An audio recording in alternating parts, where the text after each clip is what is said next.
Hello friends, welcome to minds academy, మన academy. నా పేరు బాలసురేంద్రారెడ్డి. ఈరోజు మనం 25th June current affairs discuss చేద్దాం. 25th June current affairs discuss చేయబోయే ముందు కొన్ని ప్రీవియస్ కరెంట్ అఫైర్స్ క్లాసెస్లోని క్వశ్చన్స్ చూద్దాం. Who has been named as the biggest philanthropist of the last century by Hurun research and EdelGive foundation?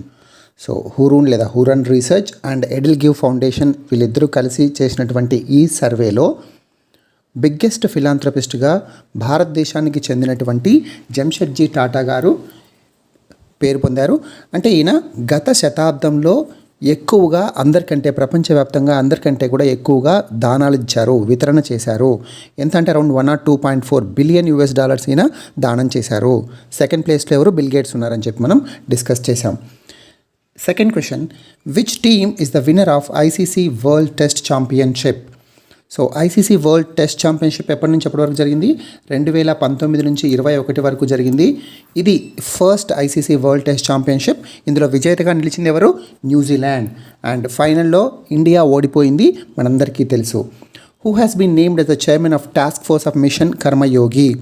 Machine Karmayogi అనేది civil సర్వీసెస్లో సంస్కరణను తీసుకురావడానికి, అంటే రిఫార్మ్స్ తీసుకురావడానికి సివిల్ సర్వీసెస్లో, అంతేకాకుండా సివిల్ సర్వీసెస్ యొక్క కెపాసిటీ బిల్డింగ్ కోసం, దాని యొక్క సామర్థ్యాన్ని పెంపొందించడానికి ఏర్పాటు చేశారని చెప్పి మనం మాట్లాడుకున్నాం. National programme for civil services capacity building ఏమంటారు? National programme for civil services capacity building.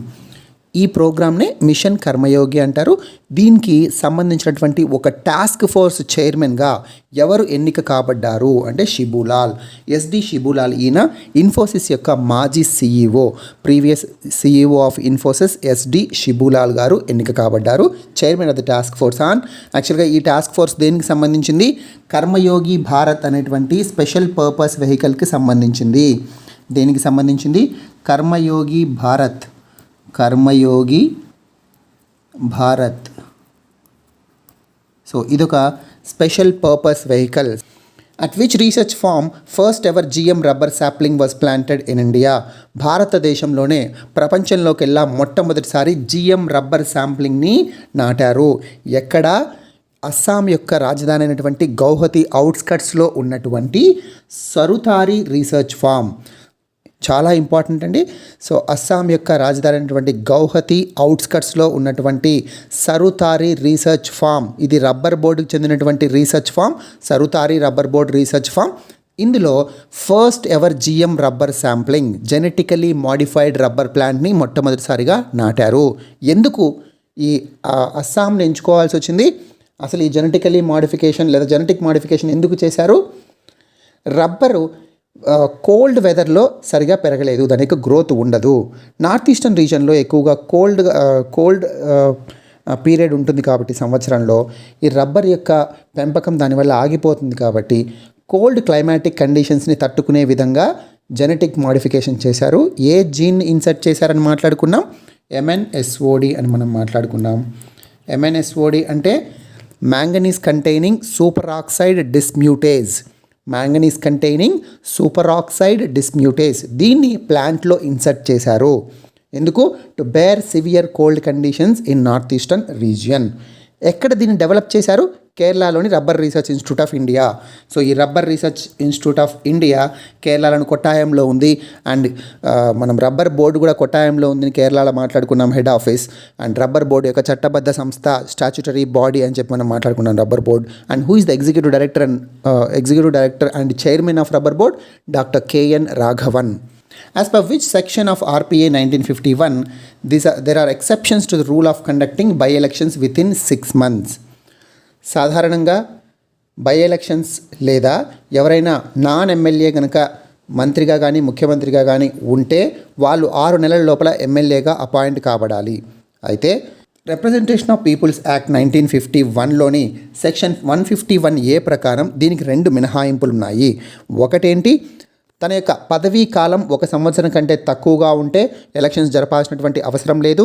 రెండవది, election commission and government of India చర్చలు జరిపి ఒకవేళ ఎలక్షన్స్ జరపలేనటువంటి పరిస్థితులు ఉన్నాయి అని కనుక నిర్ణయిస్తే అలాంటి సందర్భంలో కూడా ఎలక్షన్స్ జరపాల్సినటువంటి అవసరం లేదు అని చెప్పి మనం నిన్న డిస్కస్ చేసాం.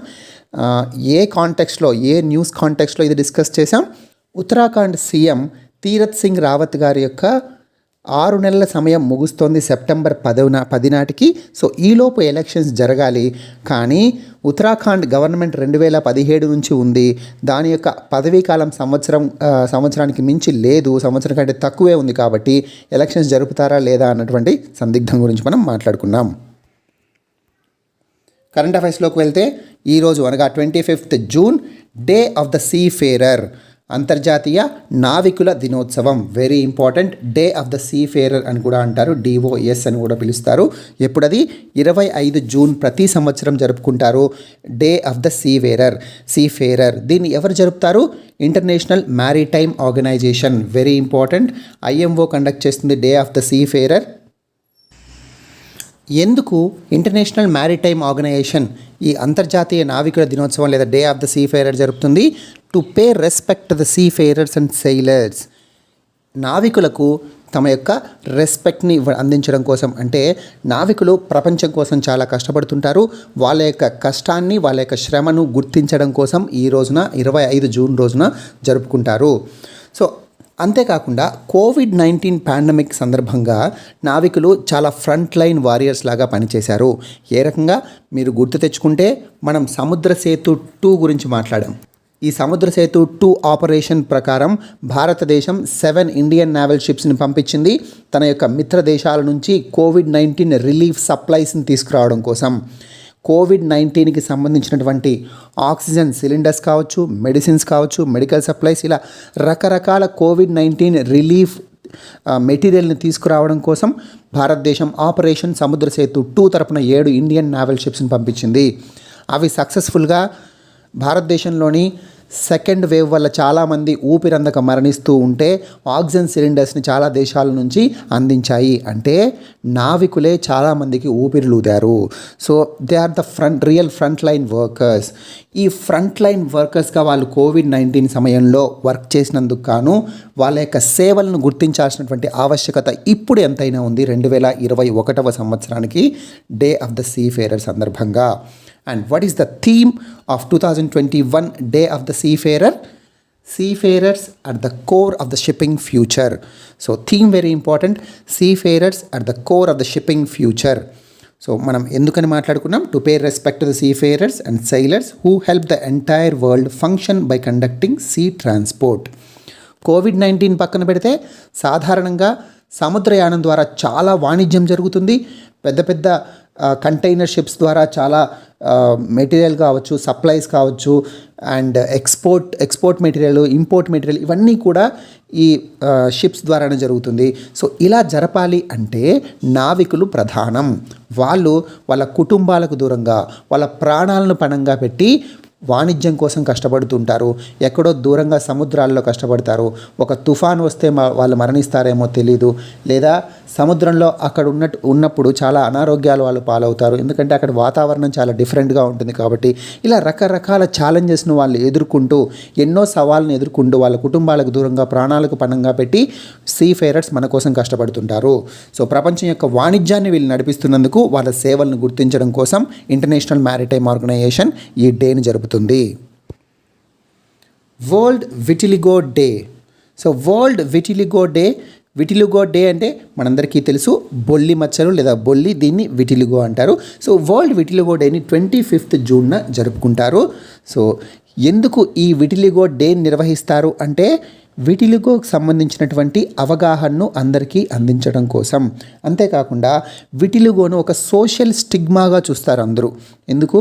అది చర్మం తెల్లగా అయిపోయి డిస్కలర్ అయిపోవడం వల్ల ఎవరైనా సమాజంలో ఎదుటి వాళ్ళను ఆ పేరుతో పెట్టి పిలవడం కానీ, లేదా వాళ్ళని అంటరాని వాళ్ళుగా చూడడం కానీ చేస్తారు. సో వాళ్ళని అంటరాని వాళ్ళుగా చూడకూడదు, సోషల్ స్టిగ్మా వాళ్ళ మీద ఉండకూడదు అని చెప్పి అవేర్నెస్ని అందరికీ అందించడం కోసం. అంతేకాకుండా this is not a contagious disease. ఇది ఒకరి నుంచి ఒకరికి సోకేటువంటి వ్యాధి కాదు. ఇది చర్మ వ్యాధి. ఇది చర్మ వ్యాధి, చర్మం యొక్క కలర్ పోతుంది, తెల్ల తెల్ల మచ్చలు ఏర్పడతాయి, బొల్లి మీ అందరికీ తెలుసు. అయినప్పటికీ కూడా ఇది ఒకరి నుంచి ఒకరికి సోకేటువంటి వ్యాధి కాదు. సో ఈ రకమైనటువంటి అవేర్నెస్ అందరికీ క్రియేట్ చేయడం కోసం, గ్లోబల్ అవేర్నెస్ని బిల్డప్ చేయడం కోసం world vitiligo day is observed on June 25th every year. And అసలు మరి ఈ విటిలిగో ఎలా వస్తుంది? చాలామందికి ఇప్పటికీ ఇది క్వశ్చన్ మార్క్గానే ఉంది. ఖచ్చితంగా దీన్ని కనిపెట్టలేకపోతున్నారు. బట్ ఎక్కువ మంది చెప్పేది ఏంటి అంటే ఇది ఒక కొంతమంది ఏమంటారు జెనెటిక్ డిసీజ్ అంటారు, కానీ చాలామంది ఏం చెప్తున్నారంటే ఇది ఒక ఆటో ఇమ్యూన్ డిసీజ్ అని చెప్తున్నారు. సో ఆటో ఇమ్యూన్ డిసీజెస్ అంటే మన ఇమ్యూనిటీ సిస్టమ్ మన కణజాలం మీదే పనిచేస్తే దాన్ని ఆటో ఇమ్యూన్ డిసీజ్ అంటారు. ఇక్కడ మన చర్మం మీద ఉన్నటువంటి మెలనిన్ మీకు ఈ సందర్భంగా ఈ మెలనిన్ చాలా ఇంపార్టెంట్. మీరు సాధారణంగా ఇది వినే ఉంటారు. అసలు మెలనిన్ ఎవరిలో ఎక్కువగా ఉంటుంది? బ్లాక్ స్కిన్ ఉన్న వాళ్ళలో మెలనిన్ ఎక్కువగా ఉంటుంది. మెలనిన్ ఎక్కువగా ఉండడం వల్ల వాళ్ళు నల్లగా కనిపిస్తారు. అంతేకాని తెల్లగా ఉంటే వాడేదో అదృష్టవంతుడు, లేదా నల్లగా ఉంటే దురదృష్టవంతుడు, అందంగా లేడు, అందంగా ఉన్నాడు, ఇలా కేటగరైజ్ చేయకూడదు. మెలనిన్ ఎక్కువగా ఉండడం వల్ల వాళ్ళు బ్లాక్గా కనిపిస్తారు. కానీ ఈ బొల్లి లేదా విటిలిగోలో మెలనిన్ కణాలు మృతి చెందడం వల్ల వాళ్ళ చర్మం యొక్క కలర్ తెల్లగా అయిపోతుంది. కానీ ఈ మెలనిన్ కణాలు ఎలా మృతి చెందుతున్నాయి? ఏదో ఒక వైరస్ వల్ల, బ్యాక్టీరియాలో కాదు, ఆటో ఇమ్యూన్ డిసీజ్ వల్ల మృతి చెందుతూ ఉండవచ్చు అని చెప్పి భావిస్తున్నారు. అంతేకాకుండా ఇంకొంతమంది ఏమని భావిస్తున్నారు అంటే జెనెటిక్ కూడా, అంటే ఫ్యామిలీ హిస్టరీలో ఎవరికైనా ఉన్నా కూడా జెనెటిక్గా కూడా ఇది సోకేటువంటి అవకాశం ఉందని చెప్పి కొంతమంది భావిస్తున్నారు. అండ్ ఇందాక చెప్పుకున్నట్లే it is not contagious disease. మనము డేస్ గురించి మాట్లాడుతున్నాం కాబట్టి ఈరోజు అనగా 25th June ఇంకొక ఇంపార్టెంట్ డే ఉంది. ఎమర్జెన్సీ యొక్క 46th యానివర్సరీ అనమాట ఈరోజు. అంటే 25th June ఎమర్జెన్సీ, అత్యవసర పరిస్థితి ఏదైతే ఇందిరాగాంధీ గారు ప్రకటించారో దానికి ఇప్పుడు సరిగ్గా 46 ఏళ్ళు నిండాయి. ఎప్పుడు ప్రకటించారు? June 25, 1975న ప్రకటించారు. సో 1975 June 25 నాడు అప్పటి ప్రధాని ఇందిరాగాంధీ గారు నేషన్లో, మన భారతదేశంలో ఎమర్జెన్సీ విధిస్తున్నట్టు ప్రకటన చేశారు. అప్పటి నుంచి ఇది 1977 మార్చి 21 వరకు కొనసాగింది. సో మార్చి 21, 1977లో ఉపసంహరించుకున్నారు.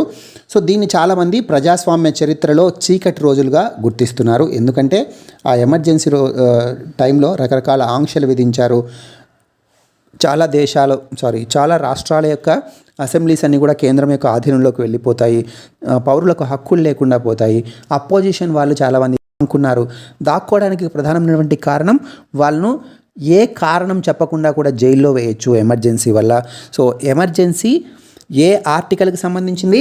వెరీ ఇంపార్టెంట్, ఆర్టికల్ 352 రాజ్యాంగంలో ఉన్నటువంటి ఈ అధికరణ ప్రకారం ఎమర్జెన్సీ విధించేటువంటి అధికారం ఉంటుంది. సో అప్పటి రాష్ట్రపతి ఎవరు? ఫక్రుద్దీన్ అలీ అహ్మద్. ఇది కూడా ఇంపార్టెంట్. ఎమర్జెన్సీ విధించినప్పుడు ఉన్నటువంటి రాష్ట్రపతి ఎవరు? ఫక్రుద్దీన్ అలీ అహ్మద్. సో రాష్ట్రపతి విధిస్తారు. యాక్చువల్గా ప్రధానమంత్రి లేదా క్యాబినెట్ యొక్క సలహా మేరకు విధిస్తారు. మనము తర్వాత క్లియర్గా డిస్కస్ చేద్దాం. బట్ ఈరోజు June 25th 46th emergency day అనమాట. సో ఎమర్జెన్సీ యానివర్సరీ, ఇది 46th anniversary. Official theme song of India in Olympics released. Very important. భారతదేశానికి సంబంధించి ఒలింపిక్స్కి అఫీషియల్ థీమ్ సాంగ్ని రిలీజ్ చేశారు. అధికారిక ఒక పాటను రిలీజ్ చేశారు. ఆ పాట టైటిల్ ఏంటి? లక్షా తేరా సామ్నే హై. సో మీరు ఈ టైటిల్ గుర్తుపెట్టుకోవాలి, లక్షా తేరా సామ్నే హై. ఎప్పుడు జరగబోతోంది ఒలింపిక్స్? 23rd June నుంచి 3rd August 2021 జరగబోతోంది. ఎక్కడ? టోక్యోలో. Very important. జపాన్లోని టోక్యోలో జరగబోతోంది. ఇది ఏ సంవత్సరానికి చెందినటువంటి ఒలింపిక్స్? 2020 summer Olympics. చాలా ఇంపార్టెంట్. 2020 సమ్మర్ ఒలింపిక్స్ మరి 2020లో జరగాలి కదా. కోవిడ్-19 వల్ల ఇది పోస్ట్ పోన్ అయింది. 2021లో ఇప్పుడు జూలై 23 నుంచి జరగబోతోంది. అయితే 2022 వింటర్ ఒలింపిక్స్ ఎక్కడ జరగబోతోంది? 2022 వింటర్ ఒలింపిక్స్ బీజింగ్లో జరగబోతోంది. అండ్ 2024లో సమ్మర్ ఒలింపిక్స్ జరగబోతుంది. మళ్ళీ ఎందుకు? 4 ఏళ్ళలో ఒకసారి ఒలింపిక్స్ జరుగుతుంది కాబట్టి 2024 సమ్మర్ ఒలింపిక్స్ ప్యారిస్లో జరగబోతుంది. సో ఇవి కూడా చాలా ఇంపార్టెంట్, నోట్ చేసుకోండి. 2022 winter Olympics will be held in Beijing and 2024 summer Olympics will be held in France, that is Paris.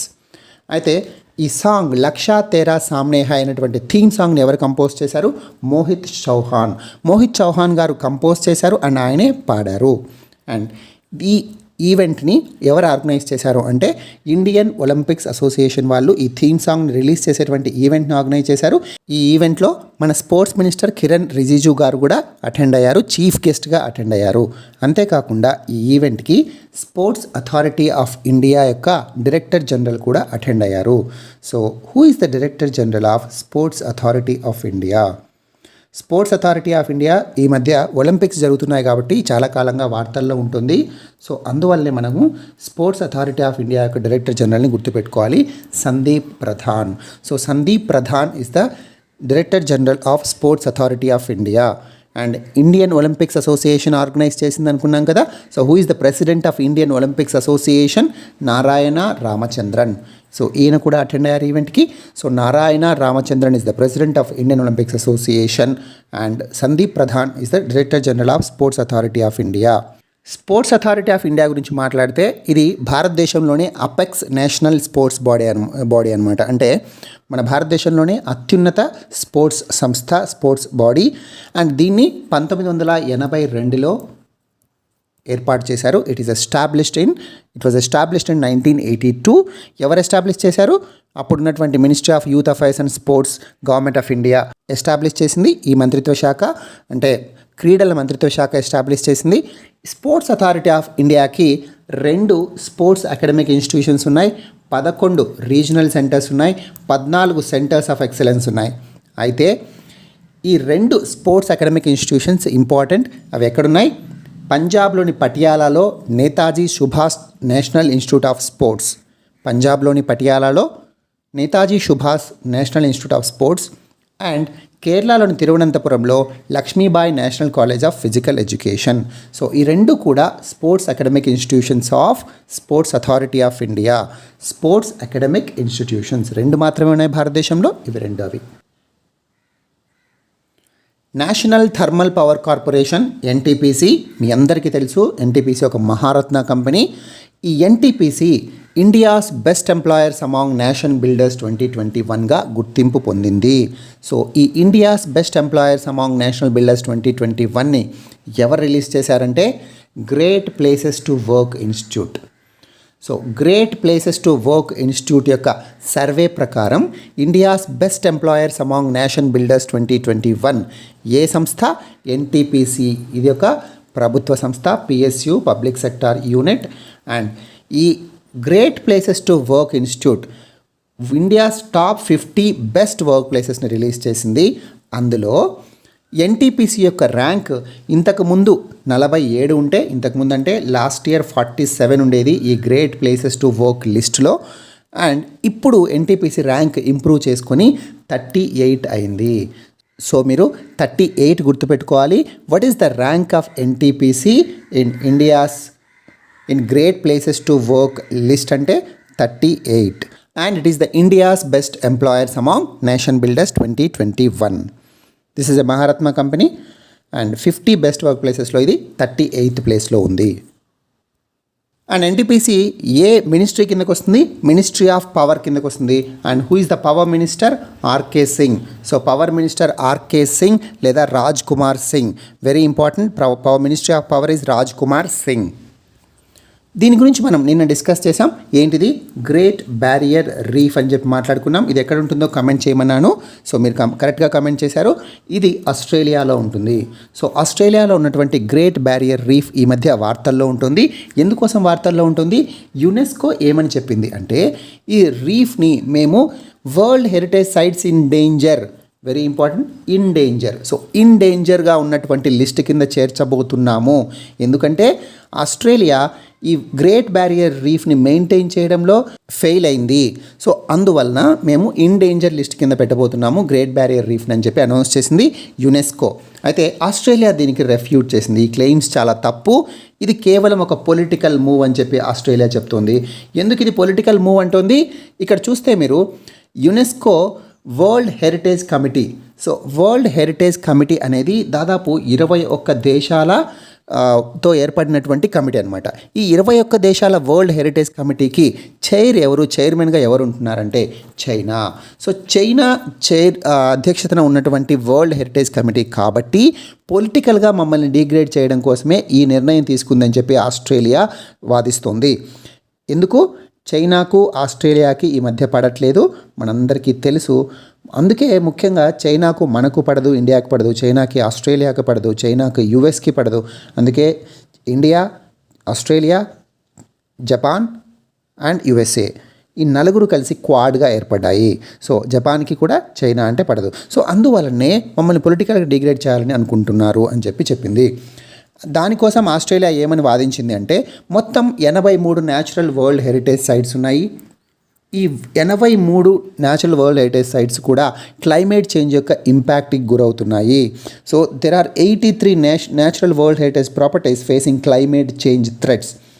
So climate change వల్ల ముప్పుకు గురవుతున్నటువంటి 83 న్యాచురల్ వరల్డ్ హెరిటేజ్ సైట్స్ ఉంటే వాటన్నిటిని వదిలేసి కేవలం ఆస్ట్రేలియా యొక్క గ్రేట్ బ్యారియర్ రీఫ్ని హైలైట్ చేయడంలో మీ ఉద్దేశం ఏంటి అని చెప్పి క్వశ్చన్ చేస్తున్నారు ఆస్ట్రేలియా యొక్క ఎన్వైరన్మెంట్ మినిస్టర్.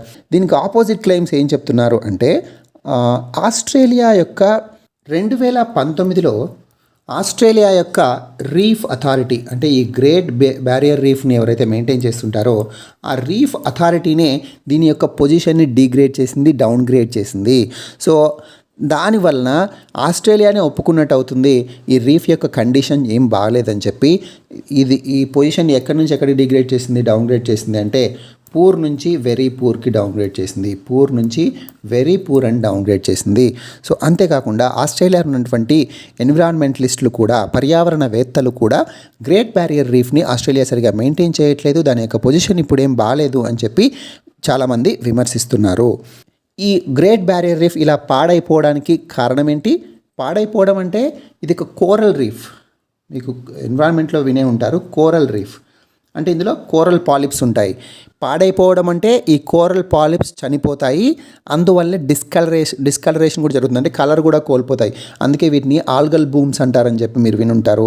సో ఈ ఆల్గల్ బూమ్స్ ఫామ్ అవ్వడము, సో ఇలాంటివి ఫామ్ అవ్వడానికి ప్రధానమైనటువంటి కారణం ఏమని చెప్తున్నారు అంటే క్లైమేట్ చేంజ్, అంతేకాకుండా global warming. So global warming is an important factor of climate change. Global warming జరగడానికి కారణం రకరకాల ఎమిషన్స్, కర్బన ఉద్గారాలు ముఖ్యంగా. సో కర్బన ఉద్గారాలు ఆస్ట్రేలియాలో ఎక్కువగా ఉంటున్నాయి. ఈ ఎమిషన్స్ని తగ్గించకపోతే ఇలా గ్రేట్ బ్యారియర్ రీఫ్ లాంటి చాలా పర్యావరణానికి సంబంధించినటువంటి ఇంపార్టెంట్ అసెట్స్ మనం కోల్పోతామని చెప్పి ఎన్విరాన్మెంటలిస్టులు వాదిస్తున్నారు. అండ్ ఆస్ట్రేలియా ఇంతవరకు కూడా నెట్ జీరో బై 2050, ఇది వాళ్ళ వాదన. సో నెట్ జీరో బై 2050 ఈ మధ్య మీరు వార్తల్లో చాలాసార్లు వినే ఉంటారు. సో అంటే ఇప్పుడు నెట్ జీరో బై 2050 ఎందుకు వార్తల్లో ఉంది? 2050 లోపల ఎమిషన్స్, ఉద్గారాలను నెట్ జీరో చేయాలి అని చెప్పి ఈ మధ్య చాలా క్యాంపెయినింగ్ నడుస్తుంది. చాలామంది ఎన్విరాన్మెంటలిస్టులు ఎక్కువగా ప్రమోట్ చేస్తున్నారు. ఈ ప్రమోషన్లో భాగంగా ఆస్ట్రేలియా నెట్ జీరో బై 2050ని యాక్సెప్ట్ చేయలేదు, కమిట్ అవ్వలేదు అని చెప్పి వాళ్ళు వాదిస్తున్నారు. అంతేకాకుండా ఈ మధ్య జరిగినటువంటి G7 సమ్మిట్ కూడా నెట్ జీరో ఎమిషన్స్ బై 2050 గురించి మాట్లాడింది, ఒక స్టేట్మెంట్ రిలీజ్ చేసింది. అందులో కూడా ఆస్ట్రేలియా కమిట్మెంట్ ఇవ్వలేదు. ఎందుకు ఈ నెట్ జీరో ఎమిషన్స్ బై 2050 ఎక్కువగా ఈ మధ్య వార్తల్లో ఉంది? COP26 ఈ నవంబర్లో జరగబోతోంది కాబట్టి. ముఖ్యంగా COP26 అంటే కాన్ఫరెన్స్ ఆఫ్ పార్టీస్ 26. దేనికి సంబంధించినటువంటి కాన్ఫరెన్స్ ఇది? Climate change conference. ఎక్కడ జరగబోతోంది? Glasgow, Scotland. చాలాసార్లు చెప్పుకున్నాం, గ్లాస్గో స్కాట్లాండ్లో జరగబోతోంది, నవంబర్లో జరగబోతోంది. And who is the chairman of COP26? Alok Sharma. So అయితే ఈ COP26 ఉంది కాబట్టి చాలామంది నెట్ జీరో ఎమిషన్స్కి అందరూ కమిట్ అవ్వాలి అని చెప్పి వాదిస్తున్నారు. ఆస్ట్రేలియా దీనికి కమిట్మెంట్ ఇవ్వలేదు, తన యొక్క కర్బన ఉద్గారాలను అధికంగా రిలీజ్ చేస్తుంది, అందువల్లే గ్రేట్ బ్యారియర్ రీఫ్ చాలా పూర్ కండిషన్స్కి వెళ్ళిపోయింది అని చెప్పి ఎన్విరాన్మెంటలిస్టులు వాదిస్తున్నారు. అండ్ ఇప్పుడు నెట్ జీరో ఎమిషన్స్ బై 2050 గురించి మాట్లాడుతున్నాం కాబట్టి బ్రిటన్ అంటే యూకే 2019లో నెట్ జీరో టార్గెట్ని సెట్ చేసింది. So it has become the first G7 member, very important, which is the first G7 member to set a net zero target Britain or UK. So అంటే United Kingdom లేదా Britain 2019లో మొట్టమొదటిసారి మేము net zero 2050ని achieve చేస్తామని చెప్పి టార్గెట్గా పెట్టుకుంది, ప్రకటించింది. So major ఎకానమీస్లో మొట్టమొదటి ఎకానమీ అలా అనౌన్స్ చేసింది బ్రిటన్ అనమాట. సో G7 దేశాల్లో మొట్టమొదటిసారి యూకే అలా అనౌన్స్ చేసింది. ఆస్ట్రేలియా ఇంకా కమిట్మెంట్ ఇవ్వలేదు అని చెప్పి మనం మాట్లాడుకున్నాం. కానీ ఈ G7 జరిగేటప్పుడే చాలామంది పర్యావరణ కార్యకర్తలు చాలా గొడవ చేశారు. ఎందుకోసం? యూకేలో జరిగింది కదా ఇది. యూకేలో G7 సమ్మిట్ ఎక్కడ జరిగింది? కార్న్వాల్లో జరిగింది, కార్బిస్ బే హోటల్లో జరిగింది. అయితే అక్కడే చాలామంది గొడవ చేశారు. ఎందుకు? యూకే పేరుకేమో 2050లో నెట్ జీరో అచీవ్ చేస్తామని చెప్పి అనౌన్స్ చేస్తుంది. బట్ ఆ డైరెక్షన్లో యూకే నిజంగా పోరాడట్లేదు అని చెప్పి వాళ్ళు వాదిస్తున్నారు. సో నెట్ జీరో ఎమిషన్స్ 2050 లోపల అచీవ్ చేసేటువంటి టార్గెట్ అయితే బయటికి చెప్తోంది, కానీ ప్రాక్టికల్గా గ్రౌండ్ లెవెల్లో దానికి సంబంధించినటువంటి వర్క్ జరగట్లేదని చెప్పి వాళ్ళు వాదిస్తున్నారు.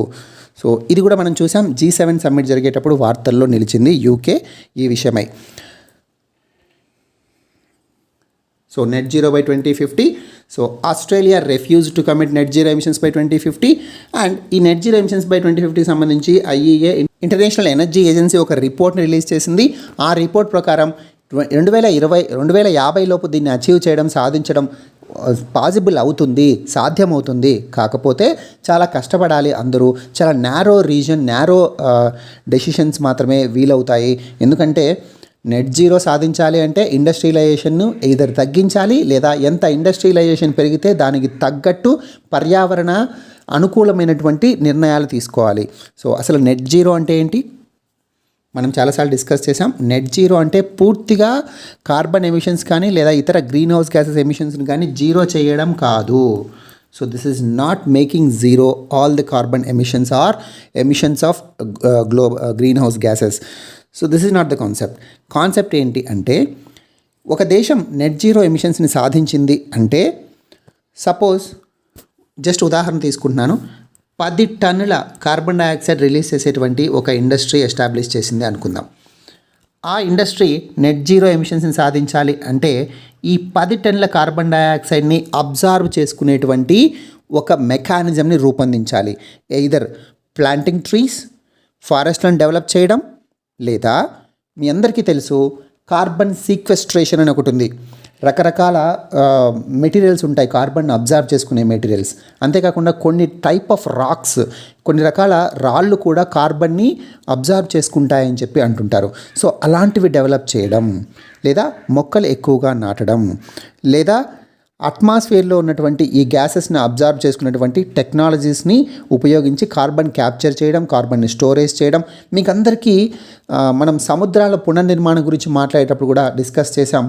కార్బన్ని ఎక్కువగా సీక్వెస్ట్రేషన్ చేసేది, స్టోర్ చేసుకునేది సముద్రాలే. సముద్రాల్లో ఉన్నటువంటి జీవ వైవిధ్యాన్ని కాపాడితే కూడా గ్రీన్ హౌస్ గ్యాస్ ఎమిషన్స్ యొక్క ఇంపాక్ట్ని తగ్గించవచ్చు. ఎందుకు? CO2 అవి అబ్జర్వ్ చేసుకుంటాయి కాబట్టి. సో ఇలాంటి పర్యావరణ అనుకూల చర్యల ద్వారా కర్బన ఉద్గారాల యొక్క ప్రభావాన్ని తగ్గించడం, నెట్ జీరో చేయడం. సో దాన్ని నెట్ జీరో అంటారు తప్ప అసలు ఎమిషన్సే ఉండవని కాదు. సో ఇది నెట్ జీరో అయితే IEA రిపోర్ట్ ప్రకారం ఈ నెట్ జీరోని సాధించడం సాధ్యమవుతుంది. కానీ చాలా ఇరుకు రోడ్లలో ప్రయాణించాలి. ఇక్కడ ప్రాక్టికల్గా ఇరుకు రోడ్లలో అంటే నిర్ణయాలు తీసుకోవడం చాలా కష్టమవుతుంది, కానీ కమిట్మెంట్ నుండి సాధించవచ్చు అని చెప్పింది. మరి భారతదేశం యొక్క పొజిషన్ ఏంటి? నెట్ జీరో బై 2050కి ఇండియా కమిట్ అయిందా? కమిట్ అవ్వలేదు. సో భారతదేశం నెట్ జీరో బై 2050కి కమిట్మెంట్ ఇవ్వలేదు. ఏంటి ఇండియా యొక్క ఆర్గ్యుమెంట్ అంటే, ఈ నెట్ జీరో బై 2050 ఏదైతే ఉందో భారతదేశం లాంటి దేశాలకు చాలా వ్యతిరేకంగా ఉంది, చాలా డిసడ్వాంటేజెస్గా ఉంది. మీరేమో developed countries at the cost of developing countries. మా దేశాలను వాడుకొని, మా దేశాలను మార్కెట్స్గా వాడుకొని ఫస్ట్ మీరే ఇండస్ట్రియలైజ్ అయ్యి సామ్రాజ్యవాదంతో విస్తరించేసి పెద్దగా డెవలప్ అయిపోయారు. ఎక్కువగా పొల్యూట్ చేసేసారు వాతావరణం అంతటిని మీరే ప్రధానంగా.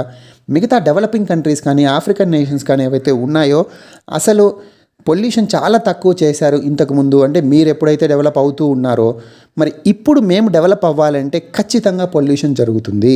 సో అలాంటిది మీరు మా మీద రుద్దడం సరికాదు అని భారతదేశం వాదించింది. అంతేకాకుండా భారతదేశం యొక్క ప్రధానమైనటువంటి వాదన ఏంటంటే 2015 ప్యారిస్ అగ్రిమెంట్. మీ అందరికీ తెలుసు, ప్యారిస్ క్లైమేట్ సమ్మిట్. ఈ సమ్మిట్లో అసలు ఏం చెప్పింది, ఏ దేశాలు ఆ దేశాలకు సంబంధించినటువంటి కొన్ని టార్గెట్స్ పెట్టుకోండి, ఆ టార్గెట్స్ మీరు అచీవ్ చేయండి అని చెప్పి ఆ సమ్మిట్లో అగ్రిమెంట్ చేసుకున్నారు. భారతదేశం G20 దేశాల్లో మొట్టమొదటి దేశం లేదా ఒకే ఒక్క దేశం టార్గెట్స్ని అచీవ్ చేసేటువంటి కార్యక్రమంలో ఉంది లేదా అచీవ్ చేయడానికి దగ్గరలో ఉంది. మిగతా ఏ దేశాలు కూడా కమిట్మెంట్ ఇవ్వట్లేదు లేదా ఆ ప్రయత్నాలు చేయట్లేదు. సో అందుకే భారతదేశం క్రిటిసైజ్ చేసింది, విమర్శించింది. మీరు ఫస్ట్ ప్యారిస్ అగ్రిమెంట్లో మీరు చేసుకున్నటువంటి, మీరు సెల్ఫ్గా పెట్టుకున్నటువంటి లక్ష్యాలను సాధించండి, ఆ తర్వాత నెట్ జీరో బై 2050 గురించి మాట్లాడదామని చెప్పింది. అంతే కదండి. ఇంతకుముందు క్యోటో ప్రోటోకాల్లో చేసినటువంటి లక్ష్యాలు కూడా చాలా దేశాలు, ముఖ్యంగా డెవలప్డ్ కంట్రీస్ అచీవ్ చేయలేదు. తర్వాత 2015లో ప్యారిస్ క్లైమేట్ సమ్మిట్ వచ్చింది, ఈ లక్ష్యాలను కూడా అచీవ్ చేయలేదు. మళ్ళీ ఇప్పుడెప్పుడో 2050 యొక్క నెట్ జీరో గురించి మీరు మాట్లాడుతున్నారు, ఇది అన్యాయం అని చెప్పి భారతదేశం వాదించింది.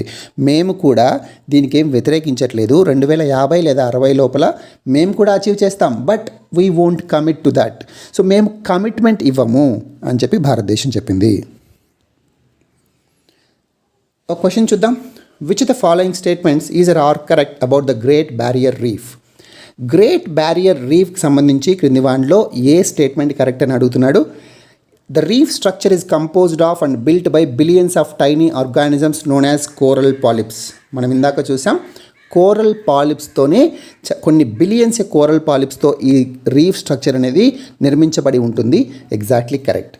These polyps have microscopic algae called zooxanthellae living within their tissues. ఈ పాలిప్స్ లోపల జూజాంగ్తలే అనేటువంటి ఆల్గే నివసిస్తూ ఉంటుంది అంటున్నాడు. The corals and algae have a symbiotic relationship. సహజీవనం చేస్తూ ఉంటాయి, సింబయాటిక్ రిలేషన్షిప్ అని అన్నాడు. సో ఆప్షన్స్ 1 and 2, 2 and 3 అలా ఇచ్చాడు. మీరు కమెంట్ సెక్షన్లో కమెంట్ చేయండి ఈ ఏబిసిడీల్లో ఏది కరెక్ట్ అనేసి. టాయ్కాథాన్ 2021. సో ఈ టాయ్కాథాన్ 2021ని ఎందుకు లాంచ్ చేశారు అంటే, ప్రధానంగా ఇండియాలో టాయ్స్ మ్యానుఫ్యాక్చరింగ్ని డెవలప్ చేయడం కోసం, టాయ్స్ మార్కెట్లో భారతదేశం యొక్క షేర్ని, భాగస్వామ్యాన్ని పెంపొందించడం కోసం. మొత్తం toys market industry $100 billion industry. So $100 billion industry ఉంటే అందులో భారతదేశం యొక్క షేర్ 10% కూడా లేదు. సో ఇంతటి దౌర్భాగ్యమైన పొజిషన్లో భారతదేశం ఉంది కాబట్టి దాన్ని ఇంప్రూవ్ చేయడం కోసం, ముఖ్యంగా భారతదేశం 80 to 85% ఆఫ్ ఇట్స్ టాయ్స్ని గ్లోబల్ మార్కెట్ నుంచి ఇంపోర్ట్ చేసుకుంటుంది. సో దాదాపు 85% మనం ఇంపోర్ట్ చేసుకుంటున్నాము. ఈ టాయ్స్ ఇండస్ట్రీలో ఏది టాప్ ప్లేస్లో ఉంది మీ అందరికీ తెలిసే ఉంటుంది, China. So China is leading in the toys production and export. మనము బయట ఏ షాప్కి వెళ్ళినా లేదా ఏ జాతరకు వెళ్ళినా ఎక్కడ మనం టాయ్స్ కొనుక్కున్న చిన్నపిల్లల కోసం అది మేడ్ ఇన్ చైనా అయి ఉంటుంది, మనం చూసే ఉంటాం. సో అందువలన గ్లోబల్గా భారతదేశం యొక్క షేర్ని కూడా పెంపొందించడం కోసం టాయ్కాథాన్ 2021ని స్టార్ట్ చేశారు. అసలు ఈ టాయ్కాథాన్ 2021ని ఏ డిపార్ట్మెంట్స్ లేదా మినిస్ట్రీస్ లాంచ్ చేశాయి? Ministry of education, women and child development ministry. Education ministry అంటే విద్యాశాఖ, విమెన్ అండ్ చైల్డ్ డెవలప్మెంట్ అంటే కేంద్ర మహిళా శిశు సంక్షేమ శాఖ, అండ్ ఎంఎస్ఎంఈ అంటే మైక్రో స్మాల్ మీడియం ఎంటర్ప్రైజెస్, సూక్ష్మ చిన్న మధ్య తరహా పరిశ్రమల మంత్రిత్వ శాఖ, డిపిఐఐటి అంటే department for promotion of industry and internal trade, textile ministry, information and broadcast ministry, AICTE. So వీళ్ళందరూ కలిసి లాంచ్ చేశారు. ఇక్కడ నేను ఇవి పెట్టడానికి ప్రధానమైనటువంటి కారణం, ఎగ్జామ్లో ఎవరెవరు కలిసి లాంచ్ చేశారని అడుగుతారని కాదు. ఎగ్జామ్లో ఇలాంటి అడిగేటువంటి అవకాశం చాలా తక్కువ. బట్ ఇవి వార్తల్లో ఉన్నాయి అంటే మినిస్టర్ ఆఫ్ ఎడ్యుకేషన్ ఎవరు? Ramesh Pokhriyal. And women and child development minister ఎవరు? స్మృతి ఇరానీ. ఎంఎస్ఎంఈ మినిస్టర్ ఎవరు? Nitin Gadkari. And DPIIT department for promotion of industry and internal trade ఏ మంత్రిత్వ శాఖ కిందకు వస్తుంది? Ministry of commerce and industry. And who is the minister of commerce and industry? Piyush Goyal. And textile minister ఎవరు? Smriti Irani. I&B information and broadcasting సమాచార మరియు ప్రసారాల శాఖ మంత్రి ఎవరు? ప్రకాష్ జావదేకర్. అండ్ ప్రకాష్ జావదేకర్ గారు మినిస్టర్ ఆఫ్ ఎన్వైర్న్మెంట్గా కూడా ఉంటున్నారు. And AICTE all Indian council for technical education. So ఇలా ఈ మంత్రిత్వ శాఖల యొక్క మంత్రులు ఎవరో మీరు తెలుసుకుంటారనే ఉద్దేశంతో పెట్టాను. ఈ టాయ్ కాథాన్ 2021లో డిజిటల్గా పార్టిసిపేట్ చేశారు. దాదాపు 1.2 ల్యాక్స్ పార్టిసిపెంట్స్ ఉన్నారు. ఈ 1,20,000 మంది పార్టిసిపెంట్స్లో 17,000 ఐడియాలు ఇచ్చారు. దేనికి ఐడియాస్? టాయ్స్ని మ్యానుఫ్యాక్చర్ చేసేటువంటి రకరకాల ఐడియాస్ అనమాట. అంటే ఇన్నోవేటివ్ ఐడియాస్. ఎటువంటి టాయ్స్ని మ్యానుఫ్యాక్చర్ చేయాలి, ఎలా మ్యానుఫ్యాక్చర్ చేస్తే మనము ఈ టాయ్స్ ఇండస్ట్రీలో నిలబడొచ్చు అన్నటువంటి రకరకాల ఐడియాస్. అందులో 17,000 ఐడియాలను సబ్మిట్ చేస్తే 1,567 ఐడియాలని 1567 ఐడియాలని షార్ట్ లిస్ట్ చేశారు. అంతేకాకుండా ఈ 3-డే గ్రాండ్ ఫినాలేలో ప్రధానమంత్రి నరేంద్ర మోడీ గారు కూడా ఇంటరాక్ట్ అయ్యారు. వాళ్ళతో వీడియో కాన్ఫరెన్స్ ద్వారా ఇంటరాక్ట్ అయ్యారు. మోడీ గారు కూడా ఒక 5 ఐడియాలను, ఒక బెస్ట్ ఐడియాలను వాళ్ళు వినిపించారు. సో ఈ ఐడియాస్ని వినిపించేటప్పుడు ప్రధానమంత్రి మోడీ గారు కూడా ఆయన యొక్క సలహాలు ఇచ్చారు. సో మనం ఏం మాట్లాడుకున్నాం? టాయ్ కాథాన్ 2021 ఎందుకు? $100 బిలియన్ ఇండస్ట్రీ ఏదైతే ఉందో అందులో భారతదేశం యొక్క వాటాను పెంపొందించుకోవడం కోసం. సో ఇప్పుడు అప్రాక్సిమేట్గా జస్ట్ 10-15% వాటా మాత్రమే ఉంది. దాదాపు 80-85% మనం ఇంపోర్టే చేసుకుంటున్నాము. అంతేకాకుండా ఇందులో 1,20,000 మంది పార్టిసిపేట్ చేస్తే 17,000 ఐడియాలు ఇస్తే 1,567 ఐడియాలని సెలెక్ట్ చేశారు. అండ్ ఇలాంటి ఐడియాల ద్వారా టాయ్స్ ఇండస్ట్రీలో భారతదేశం ఆత్మనిర్భర్ భారత్గా నిలబడాలి అని చెప్పి ప్రధానమంత్రి గారు పిలుపిచ్చారు. Agricultural diversification scheme. ఈ అగ్రికల్చరల్ డైవర్సిఫికేషన్ స్కీమ్ని ఏ రాష్ట్ర ప్రభుత్వం లాంచ్ చేసింది? గుజరాత్ రాష్ట్ర ప్రభుత్వం లాంచ్ చేసింది. And who is the CM of Gujarat? Gujarat ముఖ్యమంత్రి ఎవరు? విజయ్ రూపానీ. సో ఆయన ఎలక్ట్రానిక్గా లాంచ్ చేశారు, రిమోట్ లాంచ్ చేశారు. Agricultural diversification scheme 2021. ఎందుకోసం ఇది? వనబంధు కళ్యాణ్ యోజన. దీని గురించి కూడా మనం మాట్లాడుకున్నాం. వనబంధు కళ్యాణ్ యోజన ఫార్మర్స్. వనబంధు అంటేనే ఇది ట్రైబల్ ఏరియాస్కి సంబంధించిందని చెప్పి మాట్లాడుకున్నాం. ఈ ట్రైబల్ ఏరియాలో ఉన్నటువంటి ఫార్మర్స్కి లబ్ధి చేకూరేటువంటి ప్రోగ్రామ్ ఇది. మొత్తం 1.26 లక్షల ఫార్మర్స్ ఉన్నారు. 14 ట్రైబల్ డిస్ట్రిక్ట్స్ ఏవైతే గుజరాత్లో ఉన్నాయో ఈ 14 ఆదిమవాసులు నివసించేటువంటి జిల్లాల్లో 1,26,000 మంది ఉన్నారు. వాళ్లకు రకరకాల సీడ్స్, విత్తనాలు అందిస్తారు. ఎందుకు? హై ఈల్డింగ్ వెరైటీస్ అందించడం ద్వారా వాళ్ళు బెనిఫిట్ పొందుతారని చెప్పి ఎలాంటి విత్తనాలు? టొమాటో కావచ్చు, మెయిజ్ కావచ్చు, మిల్లెట్ కావచ్చు, ఇలాంటి విత్తనాలు అందిస్తారు. అంతేకాకుండా ఎరువులు, ఫర్టిలైజర్స్ అందిస్తారు. ఫర్టిలైజర్స్ కూడా వీళ్ళకు ఎన్పీకే రేషియోకు సంబంధించి ఎన్పీకేని అందిస్తారు, యూరియాని అందిస్తారు, అమ్మోనియం, ఇలాంటి రకరకాల వాళ్ళ యొక్క ల్యాండ్కి ఎలాంటి ఫర్టిలైజర్స్ కావాలో అలాంటి ఫర్టిలైజర్స్ కూడా అసిస్టెన్స్ ఇస్తారు, వాళ్ళకి సహాయ సహకారాలు అందిస్తారు. What is the scheme? Agricultural diversification scheme launched by Gujarat CM Vijay Rupani. ముఖ్యంగా ఎవరి కోసం ఇది? ట్రైబల్ ఫార్మర్స్ కోసం. Autobiography of Will Smith. Will Smith మీ అందరికీ తెలుసు, చాలా పాపులర్ ఇంటర్నేషనల్ యాక్టర్. ఈయన మీరు కొన్ని మూవీస్ చూసే ఉంటారు, మెన్ ఇన్ బ్లాక్ అని చెప్పి, కానీ పర్సూట్ ఆఫ్ హ్యాపీనెస్. ముఖ్యంగా పర్సూట్ ఆఫ్ హ్యాపీనెస్ అయితే ఇప్పటికీ కూడా చాలామంది ఇష్టపడేటువంటి మూవీ పర్సూట్ ఆఫ్ హ్యాపీనెస్. వీటన్నిటిలో ఈయన హీరోగా ఉన్నారు. సో ఎవరు? Will Smith. ఈయన తన ఆటోబయోగ్రఫీని, తన జీవిత చరిత్రను రాశారు. ఆ ఆటోబయోగ్రఫీ యొక్క పేరేంటి? విల్. సో విల్ అనేటువంటి పేరు పెట్టారు తన యొక్క ఆటోబయోగ్రఫీకి. ఈయన ఈ ఆటోబయోగ్రఫీని ఆయన ఒక్కరే రాయలేదు, ఆయనతో పాటు ఒక ఆథర్ కూడా ఉన్నారు, mark mansion. So mark mansion అనేటువంటి ఆథర్తో కలిసి రాశారు will Smith.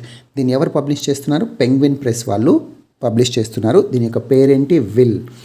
And will Smith 2 సార్లు అకాడమీ అవార్డ్స్కి నామినీ అయ్యారు. అకాడమీ అవార్డ్స్ అంటే Oscar academy, by default Oscar అనమాట. సో 2 సార్లు ఆస్కార్స్కి నామినేట్ అయ్యారు. 4 సార్లు గ్రామీ అవార్డును కూడా ఈయన గెలుచుకున్నారు. Who is he? Will Smith. So ఈయన భారతదేశం యొక్క సంస్కృతి సాంప్రదాయాలకు కూడా అత్యంత గౌరవం ఇచ్చేటువంటి వ్యక్తి. మీరు చూసే ఉంటారు, ముఖ్యంగా సనాతన ధర్మాన్ని ఈయన గౌరవిస్తారు. Bumrah brand ambassador of OnePlus. So Bumrah మనందరికీ తెలుసు, Jasprit Bumrah famous bowler of India. ఈయన బ్రాండ్ అంబాసిడర్గా OnePlusకి నియమింపబడ్డారు. OnePlus యొక్క ట్యాగ్ ఏంటి? స్లోగన్ ఏంటి? Never settle. అండ్ ఏ కేటగిరీకి బ్రాండ్ అంబాసిడర్ అంటే ఈయన వేరబుల్స్ కేటగిరీస్. వేరబుల్స్ అంటే ధరించేవేవి? OnePlus వాచ్లు కావచ్చు, లేదా OnePlus స్మార్ట్ స్పెక్స్ తీసుకొచ్చింది, రకరకాల ఫిట్నెస్ ట్రాకింగ్ డివైసెస్ తీసుకొచ్చింది. సో ఇలాంటి వేరబుల్స్ ఏవైతే ఉన్నాయో వాటికి బ్రాండ్ అంబాసిడర్గా జస్ప్రీత్ బుమ్రాని OnePlus వాళ్ళు అపాయింట్ చేశారు. సో సాధారణంగా OnePlus పెద్ద బ్రాండ్ కాబట్టి అండ్ బుమ్రా కూడా ఫేమస్ క్రికెటర్ కాబట్టి ఇలాంటివి అడిగేటువంటి అవకాశం ఉందని చేర్చాను. Otherwise this may not be that important. Armenia యొక్క ప్రధానిగా నికోల్ పాషిన్యాన్ గారు అపాయింట్ కాబడ్డారు. And who is the prime minister of Armenia? Nikol Pashinyan. So ఈయన నికోల్ పాషిన్యాన్. అయితే అసలు ఈ అర్మేనియా ప్రధాని డిస్కస్ చేయడానికి ప్రధానమైనటువంటి కారణం మీకు మ్యాప్ పాయింటింగ్ చూపించడం కోసం. సో అర్మేనియా ఎక్కడుంది? మనం మొన్నటి వరకు ఈ సౌదీ అరేబియా ఈ ప్రాంతం డిస్కస్ చేసాం, Red Sea, Mediterranean Sea, Suez Canal ఇవన్నీ కూడా డిస్కస్ చేసాం.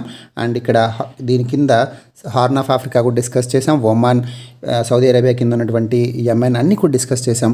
ఇక్కడ సిరియా కింద ఉన్నటువంటి ఇజ్రాయెల్ క్రైసిస్ వచ్చినప్పుడు ఇజ్రాయెల్ గురించి కూడా మాట్లాడాం. అయితే మ్యాప్లో ఇప్పుడు కొంచెం పైకి వెళ్తున్నాం. ఇరాక్, ఇరాన్ దగ్గర ఉన్నటువంటి అజర్బైజాన్, దాని దగ్గర అర్మేనియా ఉంది. మీరు ఒకసారి చూడండి. సో అజర్బైజాన్ దగ్గర అర్మేనియా ఉంది. Armenia land locked country. So ఇది చెప్పడం కోసం కూడా ఇక్కడ నేను ఇంక్లూడ్ చేశాను. Armenia is a land locked country. మొత్తం దాదాపు 44 ల్యాండ్ లాక్డ్ కంట్రీస్ ఉన్నాయి. సో అందులో అర్మేనియా కూడా ఒకటి. అసలు ల్యాండ్ లాక్డ్ కంట్రీ అంటే ఏంటి? భూ పరివేష్టిత దేశం. భూ పరివేష్టిత అంటే దాని చుట్టూ కూడా భూమి మాత్రమే ఉంటుంది, లేదా ఎండోరిక్ బేసిన్ ఉంటుంది. ఎండోరిక్ బేసిన్ అంటే ఈ ఎండోరిక్ బేసిన్కి సాధారణంగా అవుట్ఫ్లో ఉండదు, విచ్ హ్యాస్ నో అవుట్ఫ్లో అనమాట. అవుట్ఫ్లో అంటే బయటకి అక్కడి నుంచి ప్రసరించేటువంటి జలభాగం ఏమీ ఉండదన్నమాట. మొత్తంగా ఈ బేసిన్ కూడా, సపోజ్ ఇది వాటర్ బేసిన్ అనుకుందాం, ఇది కూడా చుట్టూ ల్యాండ్తో ఉంటుంది. సో అలాంటి పరివేష్టిత జలభాగం కానీ లేదా భూమి మాత్రమే ఉండేటువంటి దేశం అంటే దాని చుట్టూ బార్డర్స్లో చూస్తే కనుక సముద్రం ఉండదు అని దీని యొక్క ప్రధానమైనటువంటి ఉద్దేశం.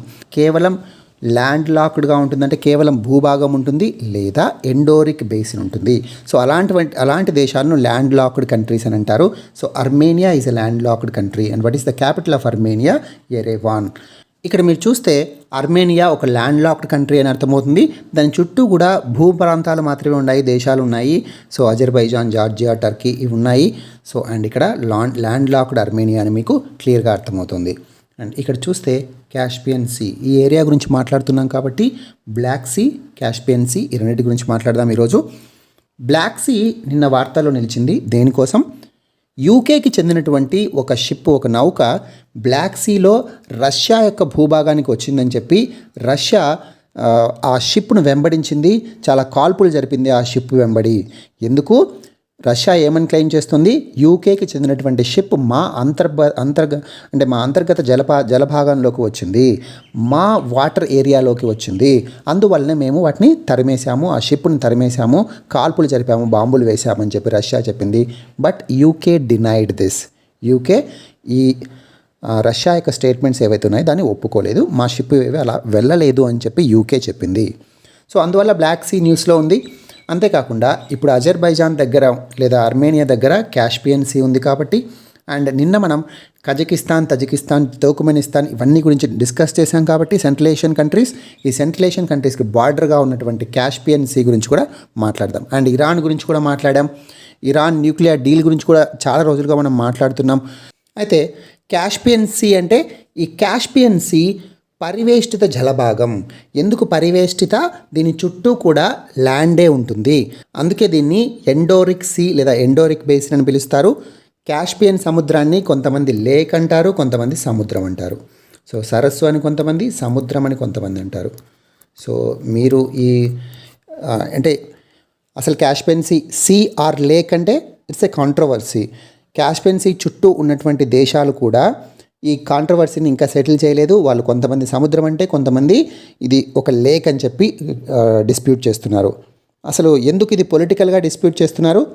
అది ఒకవేళ రివర్ లేదా లేక్ అని వీళ్ళు ఒప్పుకుంటే కనుక ఆ లేక్ని చుట్టూ ఉన్నటువంటి దేశాలకు పంచాల్సి వస్తుంది. అంటే అందులో ఉన్నటువంటి ఏవైనా వనరులు ఉంటాయో వాటిని పంచాల్సి వస్తుంది.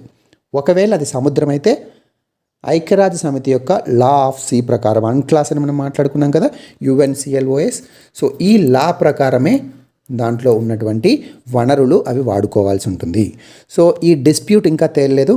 కాస్పియన్ సీ అని ఎందుకన్నారు అంటే ఇది ఫ్రెష్ వాటర్ లేక్ కాదు. సాధారణంగా ఫ్రెష్ వాటర్ లేక్స్ వాటర్ ఫ్రెష్గా ఉంటాయి. ఫ్రెష్గా ఉన్న ఉద్దేశం ఉప్పు నీరు కాదు. బట్ క్యాస్పియన్ సీలో ఉన్నటువంటి నీరు ఉప్పు నీరు అనమాట. సాధారణంగా సముద్రంలో ఉన్నటువంటి ఉప్పు శాతం కంటే 1/3 ఉంటుంది ఇందులో. అందువల్లనే దీన్ని సీ అన్నారు అంతకుముందు. ఇప్పటికీ ఇది సీ ఆర్ లేక్ అనేది తేలాల్సి ఉంది. ఇది ఒక లేక్ అనుకుంటే కనుక అత్యంత పెద్ద లేక్ అవుతుంది, సరస్సు అవుతుంది. ప్రపంచంలోకెల్లా అతిపెద్ద సరస్సు అవుతుంది క్యాస్పియన్ సీ.